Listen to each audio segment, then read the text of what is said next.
Hi, I'm Tanya Walker from American Lifestyle TV, and have I got a surprise for you. I'll be interviewing tap dancer extraordinaire Andrew Nemer, and we are in New York City! There's a rhythm that is unmistakable, a city with an energy all its own. It's where a 9-year-old with big dreams came to make his mark in the world of artistic expression. His passion? Tap dancing. We met in Central Park.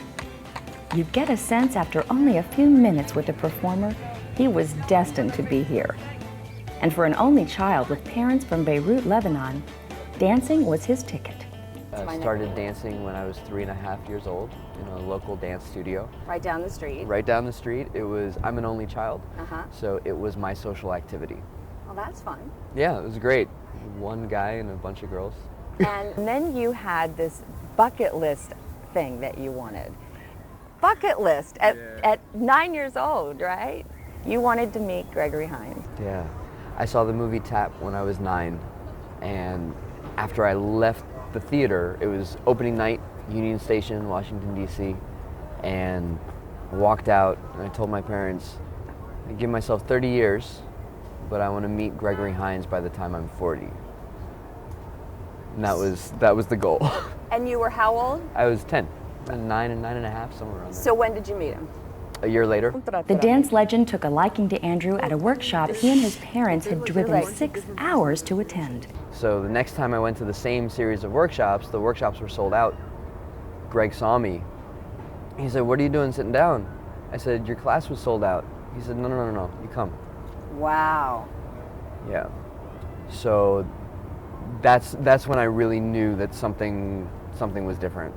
But you do tell a story every time that I've seen you dance. Sure, yeah. It's a soliloquy.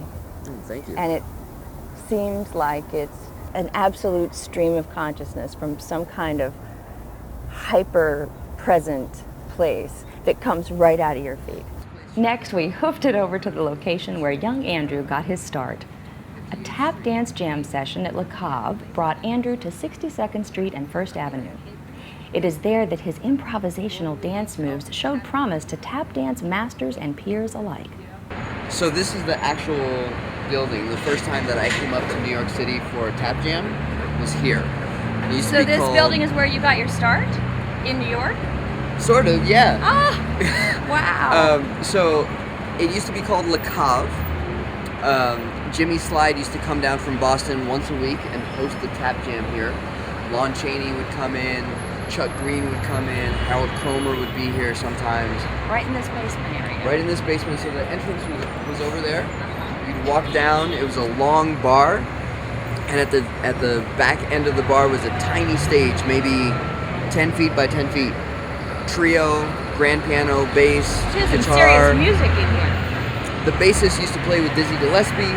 Wow. The pianist was well known. The guitarist was part of the Jazz Union organization. Like, amazing musicians. And you were starting something called, you were doing improvisational dance. So it's not a plan, it's something you get up and you just listen to the music and you do it. Exactly. And it was the first time that I ever had to do that in public. What was that like? It was a wreck. I was a wreck. I don't remember anything that I did. I completely blacked out.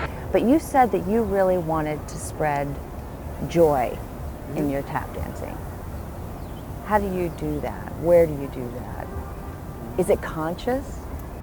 I just want to remind people of either the joy that can come from doing something that you love, the learning that can come from going deep into something, and the challenges that we have in terms of reconciling our own history. Because tap dance doesn't have like the most glorified history in the world, but it's such a beautiful form and you can gain so much from the practicing of it that it has the potential to unify and to bring people together and to spread joy. Andrew's dancing feet have taken him to stages around the world. He has hosted workshops, given solo performances, danced in ensembles and pairings with other musicians, and headlined TED Talks. In 2012, Nemer became a TED Global Fellow. I've done the talking and the dancing at the same time in live events. Can't even imagine. Yeah, so that's that's been part of, I guess, the dream for a while, or just trying to bridge the translation between tap dancing, which is highly abstract, and the thoughts in my head, which are pretty concrete most of the time. Long before Andrew's feet hit the stage, countless hours of practice have gone in here at 36th and 8th. I'm about to do something very brave. After 20 years, I dug out my tap shoes, and I'm going to take a lesson from the master himself. So you got 1, and then 2. Awesome. 1, and then 2. Great. And whatever's up has to come down, so when the foot goes down, only the front tap's gonna hit first. That's 3. Okay. And then you drop the heel, and that's 4. So now you gotta bounce back and forth. You start with the right. Okay. Dig, brush, set, heel. Oh, okay, we're speeding up, that's cool. I know that's where you're going, so I'm just trying to get there. Okay. We will restart and go faster. Okay, oh God. That's the paddle roll. That's all. Thank you.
Spreading joy with Andrew Nemer in New York City, I'm Tanya Walker.